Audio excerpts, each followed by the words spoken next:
We interrupt our regular programming for this breaking news story. We take you now to New York City, where our field reporter Holly Wood is speaking with a local resident. Holly?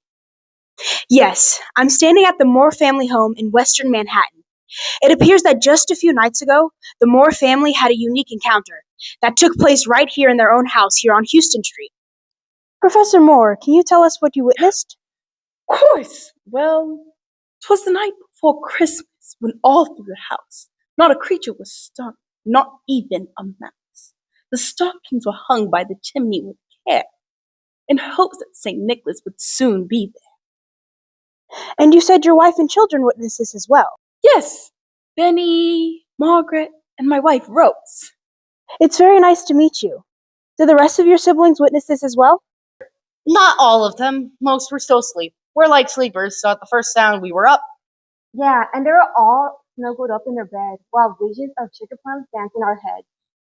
Miss Moore, your children mentioned visions of sugar plum. Can you elaborate? Yes, I spent the last week baking, and the children have been eagerly waiting for Christmas Day, when it's our tradition to put out plates of cookies, cakes, and other sweet treats. In fact, I caught one of them trying to sneak a sugar plum when they thought no one was looking. Sorry. Well, anyway, I was in my kerchief and my husband was in his nightcap. We were just settled down for a long winter's nap. What happened then? Then out on the lawn, there arose such a clatter. I sprang from my bed to see what's the matter. Away to the window I flew like a flash. I tore open the shutters and threw up the sash. That's when me and Benny woke up. Were you frightened? Nah, just curious. The moon on the breast of the new fallen snow gave a luster of midday to objects below. So even though it was nighttime, the moon reflected off the snow in such a way you could see objects clearly? That's right! It was beautiful! Fascinating. Go on. Then, what to my wondering eyes did appear? A tiny miniature sleigh and 8 tiny reindeers. Tiny reindeer? Yeah, these reindeer weren't large. Those 350-pound caribou they have up north, these were very small. More like the size of a fawn. Yep, with the little old driver so lively, we knew in that moment it must be Saint Nick. Rapid than eagles, his reindeers came, and he whistled and shouted and called them by name. Now Dasher, now Dancer, now Prancer and Vixen. On Comet, on Cupid, on Donner and Blitzen. To the top of the porch, to the top of the wall. Now dash away all. So what happened next? Well, up to the housetop, the reindeer, they flew with the sleigh full of toys and St. Nicholas too. And then, a twinkling, we heard on the roof the prancing and pawing of each little hoof. As I drew in my head and was turning around, down the chimney St. Nicholas came with a bound. Astonishing. What did he look like?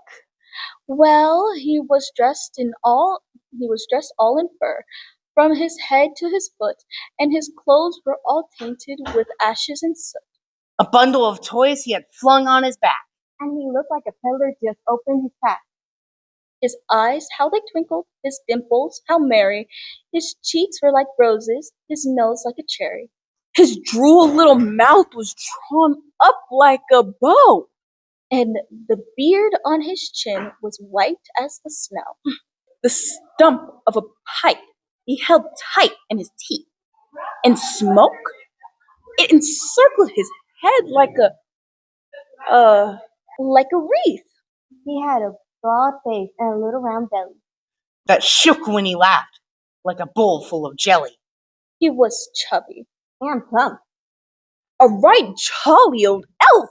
And we laughed when we saw him in spite of ourselves. A wink of his eye and a twist of his head soon gave us to know we had nothing to dread. That's a relief. He spoke not a word, but went straight to his work. He filled all the stockings, then turned with a jerk and laying his finger aside of his nose, and giving a nod, and up the chimney he rose. Wait, he entered the room through the chimney, and then when he left, he went back up the chimney. He exited the house by going up the chimney? I know it sounds crazy, but he used the chimney for both his entrance and his exit. Okay, is that all? No, not at all. Then he sprang up to his sleigh, and he gave his team a whistle, and away they flew, like the down of a thistle. But we heard him exclaim as he drove out of sight, "Happy Christmas to all, and to all a good night." Well, there you have it. A remarkable story of a remarkable visit from a remarkable character. It's important to report that at this time, authorities have yet to confirm this sighting. But Professor Clement Seymour and his family are unmoved. They are convinced that they received a visit from none other than St. Nicholas himself on Christmas Eve. I suppose the rest of us will never know for sure. This has been Hollywood reporting from the home of Clement Seymour on the island of Manhattan in New York. Back to you, studio. Thank you, Holly. That was an interesting report. Back to our regular scheduled program. Is that family okay? Oh no. Do we have to call the police? Right? Oh, we're still rolling. Are those bells? Ho, ho, ho! Merry Christmas!